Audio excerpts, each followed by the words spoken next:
दुल्हन एगो जरूरी बात बतियावे के बात तोहरा से तनी कहने आइया। बाद में बुआ जी, माँ के बहुत सारे कपड़े प्रेस करने हैं। हाँ? अरे सासे के कपड़ा लत्ता ठीक करत रहबू कि अपने जिंदगी के बारे में भी कुछ सोचबू? मतलब आप कहना क्या चाहती बुआ? आवा हमरे साथे, आवा यहाँ बैठ, अब बैठ। ए दुल्हन, कुछ होश बात और आगे अपने यहाँ रह गईलू और श्रीकांत के अकेले बॉम्बे भेज देलू। अब नौकरी कर रहे, जाना तो पड़ेगा ही ना। ठीक बा, वो नौकरी पर गई, बाकी तू यहाँ कौन नौकरी बदल बाड़ू? तोरा नौकरी श्रीकांते के साथ बा ना? दुल्हन, तोरा ओकरा साथ ना रहे के चाहिए। हाँ? सुन ले हा कि बम्बई में बहुत मर्दमार छोकरी सबके कमी नहीं के। कभी कौनो श्रीकांत पर डोरा डाल दिला तो तोहार का हुई? श्री ऐसे नहीं है, मैंने अच्छी तरह से जानती हूँ। का जनलू, कब राकस भइलू? अकेला मर्द के फिसलते तनिको देर ना लगेला। बुरा ना माना दुल्हन, तोरा भलाई ला कहता नहीं। जा अपन घर गृहस्थी संभाल ला। अभी तो मुझे यहाँ की घर गृहस्थी संभालनी है, मेरा यहाँ रहना ज्यादा जरूरी है। आप देख रही ना माँ की तबीयत कैसी है। अरे तोहर सास की उम्र भइल, अब तबीयत में कुछ ना कुछ तो लागले रहेल। हाँ, ओकरा चलते तू का अपना जिंदगी बर्बाद कर देबू? ऐसी कोई बात नहीं बुआ जी, लेकिन मेरा यहाँ रहना ज्यादा जरूरी है। अरे का तू भी इतना पढ़ा लिखल हो के अनपढ़ गवार महरारू जैसन बतिया बताड़ो। हम तो कहता नहीं काले बॉम्बे का टिकट कटावा। हाँ, जा दुल्हन, जाकर अपन घर गृहस्थी संभाल ला।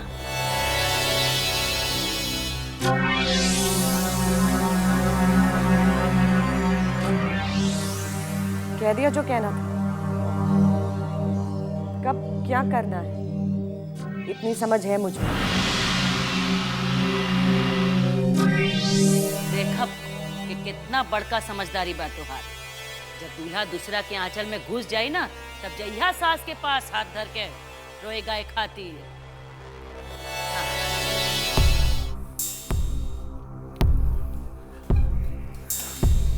अपना प्लान कहाँ तक आगे बढ़ा काका? गिरधारी तैयार हो गया।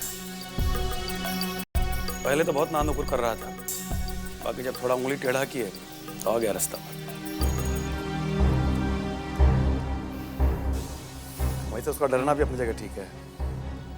बबन लाल को खत्म करने का बात कोई हंसी ठट्टा तो है नहीं, बहुत ही डरा रहा था।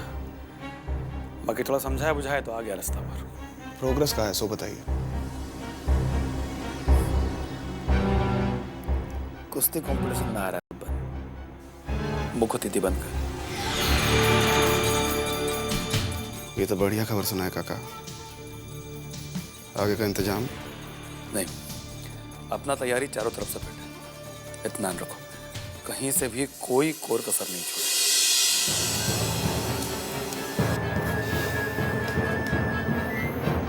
ठीक है,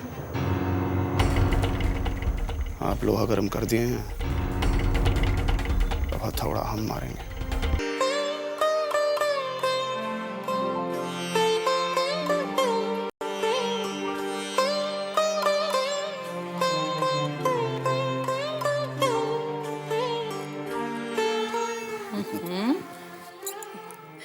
इतना सज धज के कहाँ जा रहल बानी रवा?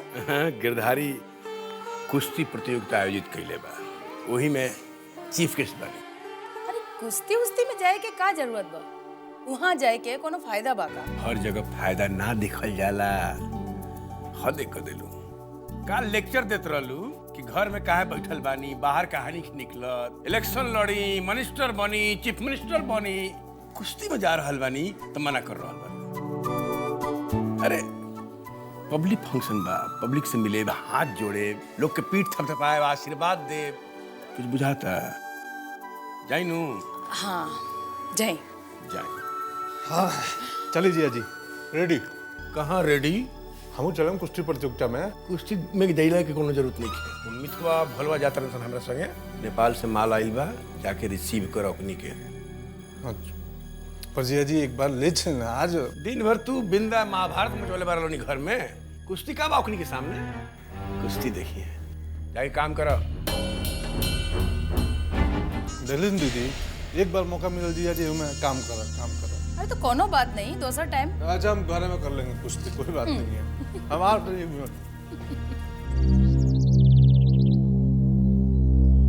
चल बाबू चल चल चल। क्या हुआ विजय भैया के? ऐसे पेट काहे पकड़े हैं? क्या हुआ बाबा? अरे पता नहीं कैसे अचानक विजय का पेट पिराने लगा है। डॉक्टर के पास जा रहे हैं। चलिए हम भी चलते हैं आपके साथ। तो तुम ही रहो, संतोष नागा जा रहे हैं हमारे साथ। चल बैठो। रितेश हम विजय के साथ ही जा रहे हैं, तू और लखन ये रुक। घर में मर्द मानस को रहना जरूरी है, ठीक है?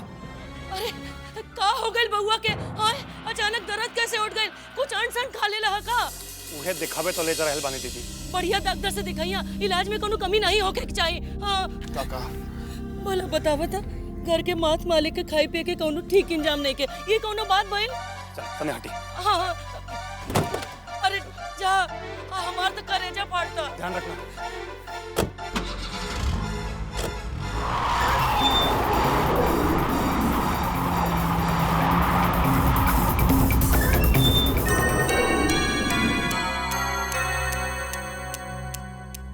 लखन,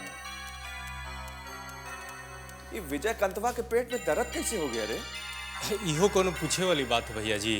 अब बीमारी हमारी केहू के कही के थोड़े ही आता है। दर्द उठा सो उठ गया, अब इसमें वो क्या कर सकते हैं भला? वही तो, आजकल ये सब कुछ बहुत अचानक हो रहा है। ये विजय कंतवा के पेट में दर्द पहले भी हुआ था ना? हम तो पहला बार देखे हैं। हाँ, इसीलिए तो हमको उसका पेट दर्द पे भरोसा नहीं हो रहा। क्या बतिया रहे हैं भैया जी? हम पास जाके देख के आए हैं ना। दर्द से बहुत छटपटा रहे थे बेचारे, उनका मुंह एकदम उतर गया था। अच्छा, इतना दर्द हो रहा था? कौन अस्पताल में गया है, कुछ पता है तो रहा? इला ये तुम पूछना ही भुलाई गए। बाकी आप ये सब काहे पूछ रहे हैं भैया जी? कोनो बात तो नहीं है ना? अरे बुढ़बा, इतना भी अक्ल नहीं है। पेट दर्द का मामला कोई छोटा मोटा मामला नहीं है। कहीं पेट में अपेंडिक्स फट गया तो पटना जाना पड़ सकता है। ये क्या बात कर रहे हैं भैया जी? हम तो मामूली पेट दर्द समझ रहे थे, इतना डेंजर बात हो सकता है ये तो हम सोचे ही नहीं थे। अरे जितना अक्ल होगा उतना ही तो सोचेगा ना। यही से तो पूछ रहे हैं कि बबुआ कहाँ लेके गया है विजयकांत को। कह रहे थे कि डॉक्टर के पास लेके जा रहा हूँ, लेकिन कौन डॉक्टर के पास ये तो हम पूछे ही नहीं। अरे तो पूछना चाहिए था ना। वहाँ आदमी जन का जरूरत पड़ेगा तो कैसे पता चलेगा हम लोग को?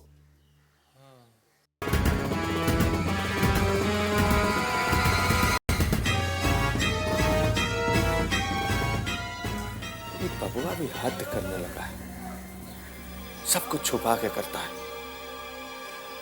किसी पे भरोसा ही नहीं है इस घर में। कहाँ लेके गया होगा विजय कंतवा को? आप इत्मीनान रखिए भैया जी, बाबा उनको ठीक जगह लेके गए होंगे। माँ आपने बुलाया? हाँ दुल्हन अब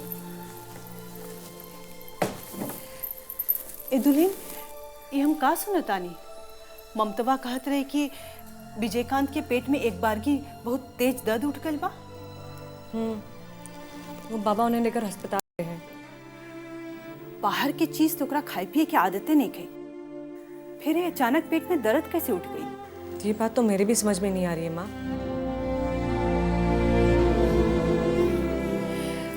हे ठाकुर जी, केकर नजर लग गई बा घर पर। जब देखा तब उल्टे सुलटे बात हो रहा बा। कभी कोनो बढ़िया बात सुने के मिलते नहीं के। कुछ मालूम बा बाबा कहाँ ले गई बाड़े ओकरा दिखावे के खातिर? माँ पता तो तब चलेगा ना जब ये लोग किसी को बता कर जाएंगे। मुझे तो ये बात बुआ जी ने बताई, लेकिन माँ मुझे अभी भी इस बात का विश्वास नहीं हो रहा है। अब बाबा की जे ठीक लागल हुई से कैले हुई है। हो सकता कोनो बड़का डॉक्टर से दिखावे ले गल हुई है। पर पता नहीं माँ, मुझे अभी भी विश्वास नहीं हो रहा है कि विजय भैया के पेट में दर्द उठा था। तोरा ऐसा ना सोचे के जाए दुल्हन। क्यों माँ? माँ जब ये लोग रितेश भैया पे शक कर सकते हैं तो मैं ऐसा क्यों नहीं सोच सकती?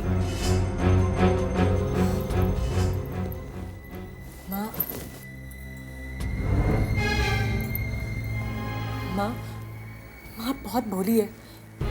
आप नहीं समझती कि इन लोगों के दिमाग और मुंह पे क्या। माँ, ये लोग बहुत तेज है। ये तो का कहत बाड़ो दुल्हन, हमरा तो कुछ बुझाइते नहीं की। खैर, जाने दीजिए। मेरी तो ठाकुर जी से बस इतनी ही प्रार्थना है कि अगर विजय भैया के पेट में सचमुच का दर्द उठा है तो उनका बाबा सही इलाज करवाए। हमरे ठाकुर जी से यह विनती बा।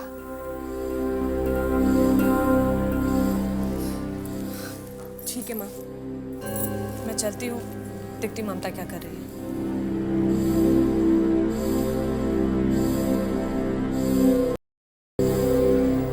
हे भगवान, अब फिर कभी घर में सुख शांति वापस आई।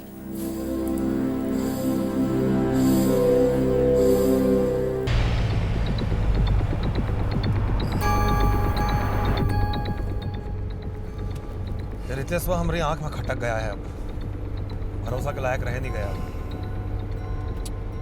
काका हमारा तो मन नहीं मानता। काका रितेश चाहे जैसा भी आदमी है, हमको नहीं लगता वो अपना ही घर में कुछ उल्टा सुल्टा करेगा। हो सकता है तुम अपनी जगह सही हो, बाकी कौन सही है और कौन गलत ये तो वक्त बताएगा। बब्बन लाल वाला प्लानिंग सबसे छुपा कर रखना बहुत ही जरूरी था। यही से हम यहाँ के किसी भी आदमी कोई प्लान में शामिल नहीं किए। जे भी हैं सब तुम्हारे आदमी हैं। ठीक है काका, आपका जिंदगी का अनुभव हमसे ज़्यादा है। आप जो भी कीजिएगा उचित ही कीजिएगा।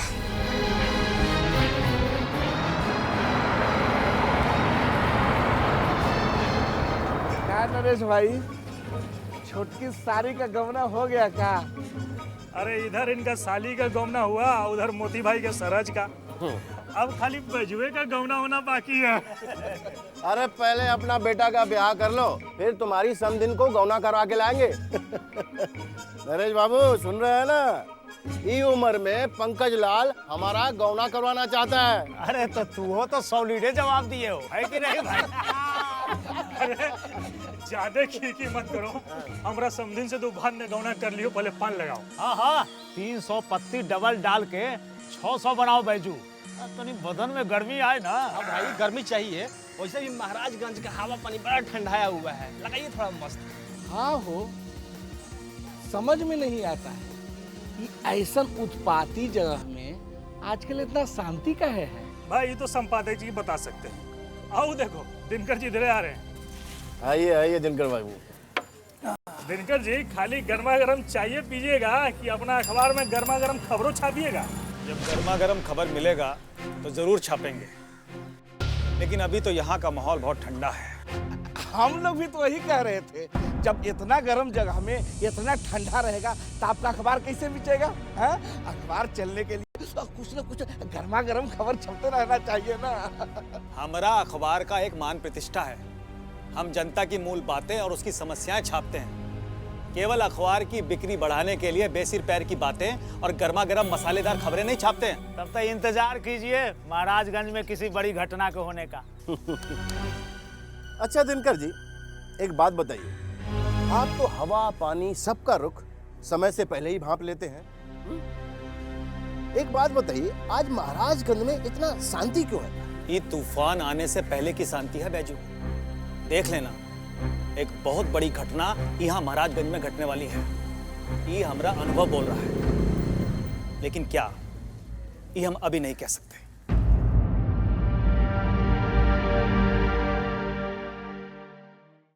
बाबूलाल जी, समझने की कोशिश कीजिए।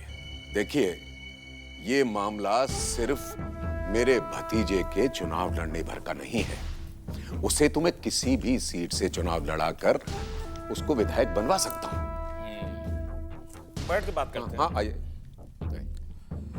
मुख्यमंत्री जी, अब काहे इतना टेंशन लेते हैं? भतीजे को दूसरी जगह से खड़ा कीजिए, बबन लाल को लड़ने दीजिए ना इलेक्शन लालाराम वाले सीट से। आप हमारी बात को समझना ही नहीं चाह रहे।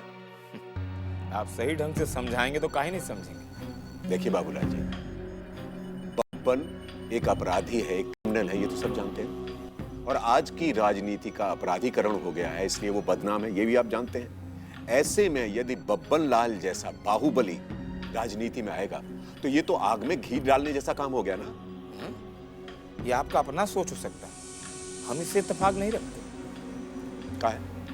आप नहीं जानते का कि राजनीति का अपराधीकरण प्रदेश के वर्तमान और भविष्य दोनों के लिए घातक सिद्ध होगा। और फिर बब्बन लाल जैसे घनघोर असामाजिक तत्व राजनीति में एंट्री लेंगे तो प्रदेश किस राह पर जाएगा? एक पॉलिटिशियन के सामने पॉलिटिक्स में आदर्शवाद का राग मत आलापिए मुख्यमंत्री। प्रदेश कौन से रास्ते पे जाएगा इसका चिंता छोड़िए, साफ साफ बताइए कि बब्बन लाल का पॉलिटिक्स में एंट्री करने से आपका क्या नफा नुकसान होने वाला है? अरे हमरा का नफा नुकसान होगा बाबूलाल जी। हम तो प्रदेश के भविष्य और उसके हित की बात कर रहे हैं। सतीश बाबू, आप गांधी मैदान में इस वक्त झंडा नहीं फहरा रहे हैं जो प्रदेश के हित की बात बोलना इतना जरूरी है। बहुत आदर्शवाद का बात बतिया चुके हैं, अब हमसे सुनिए जमीनी हकीकत। मतलब ये कि आप नहीं चाहते कि बब्बन लाल प्रदेश पॉलिटिक्स में एंट्री करे, क्योंकि एक बार वो विधायक बन गया तो मिनिस्टर बनना उसका तय है, और इसका कारण भी आप अच्छी तरह समझ रहे होंगे। नहीं, हम कैसे समझेंगे? उनसे तो आपके ज्यादा नजदीकी संबंध है। आप जानबूझकर नादान बनना चाहते हैं तो हम भी से सुन लीजिए। बब्बन लाल एक बार मिनिस्टर बन गया तो चीफ मिनिस्टर बनने का सपना देखबा ही करेगा। आप तो अच्छी तरह जानते हैं, उंगली पकड़ते पकड़ते पहुंचा पकड़ने का उसका बहुत पुराना आदत है, और ये आदत लगवाया है उसकी माननीय धर्म पत्नी श्रीमती दुलारी जी ने। बाबूलाल जी काहे बुझावल बुझा रहे हैं? सीधी बात कहिए ना, क्या कहना चाहते हैं आप? हम भी सीधे और साफ बात करने में विश्वास रखते हैं मुख्यमंत्री जी, और सीधा साफ बात यह है कि आप अपने भतीजे को इस प्रदेश का मुख्यमंत्री बनाना चाहते हैं, इसीलिए इतना बरिस में उसको ठोक पीट कर इस प्रदेश पॉलिटिक्स में उसको डायरेक्ट घुसने लायक बना रहे थे। काम गलत कह रहे हैं। अब आप सब जान ही गए तो क्या कहना और सुनना। अब तो आप बब्बन को चुनाव लड़ने से रोकने का कोई रास्ता निकालिए। वैसे भी विजयकांत की घटना के बाद आपके और बब्बन के संबंध काफी प्रगाढ़ हो गए। बार बार उस बात का जिक्र करना बहुत जरूरी है क्या? किसी का मजाक उड़ाने में आपको बहुत मजा आता है क्या? अरे बाबूलाल जी, अरे भाई हम तो ऐसे ही कह रहे थे। सुनिए, कोई रास्ता निकालिए ना। एक रास्ता है। का? दुनिया से उसका टिकट कटवा दीजिए, फिर वो कभी इलेक्शन का टिकट नहीं मांगेगा।